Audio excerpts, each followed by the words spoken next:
Dili na mo gusto nga mag-discourage mo, maluya mo sa among kinabuhi. Nga bisag kami daghang problema, dili pwede nga kanang usahay nga naibalatian, abot ka diri, revival lang, pero gabi na ang masakit. 42 nang hinalat sa pastor, gawali pa mo.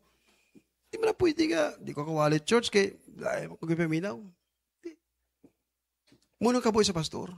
Si Pablo lagyan niya na, amen? So, ingon niya, ang word of prison, padayon ka, maningkamot mo, may kalisod, sa ilong ko pa, kabudlayan, crisis, kawadon. My friend, pressing forward to honor God. Usa sa mga butang, no? This is the highest and the ultimate purpose of God to every believers in this world. Ang katuyuan sa Ginoo sa atong kinabuhi, usa lang, nga malipay ang Dios sa kabuhi ta. The highest and ultimate purpose of God to every believers in this world is to honor God. Magkanta ka dire, wala mo gina-honor ang tao. Gina-honor mong Ginoo.